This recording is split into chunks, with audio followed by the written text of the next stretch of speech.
Sur ce chantier de Seine-Saint-Denis, en plein travail, Viviane, 37 ans, 2 enfants, au chômage il y a 6 mois encore.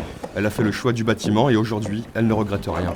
Et pourquoi pas une femme? Au départ, j'ai dit je vais affronter des hommes et après j'ai vu qu'il n'y avait que des femmes. Ça m'intéresse de travailler entre femmes. Mais le regard des hommes me fait toujours peur. Les blagues, les habits, quand on va se déshabiller, tout ça. Dans les vestiaires. Au fur et à mesure, j'aime bien ce métier. Plâtrière, maçonne, charpentière. Ici, il n'y a que des femmes. C'est l'initiative originale de Leila Ouada. En 2008, elle constate que dans ce secteur sous tension, les femmes sont peu représentées. Elle fonde EIDAM pour montrer que les femmes peuvent faire ces métiers d'hommes.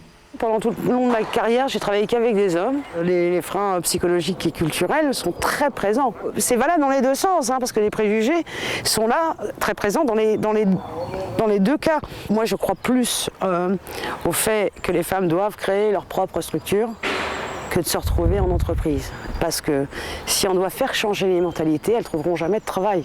Toutefois, quelques exceptions pour les hommes, sur la partie gros œuvre d'une part, et pour la formation des ouvrières d'autre part. Jonathan, présent depuis une semaine, découvre une situation inédite. La première fois où je suis arrivé sur le chantier, ça a été un peu dur d'intégrer un homme sur le chantier. Elles m'ont un peu rejeté, elles m'ont fait comprendre que j'étais pas le bienvenu. J'ai appris à gagner leur confiance et elles ont accepté que je travaillais avec elles. Et maintenant, j'en pense que du bien, parce que je vais vous dire que contrairement à des hommes, les femmes sont organisées, propres, le chantier est très propre. Aujourd'hui, les ouvrières du bâtiment représentent 1,6% des effectifs. Le secteur compte 92 groupes de femmes.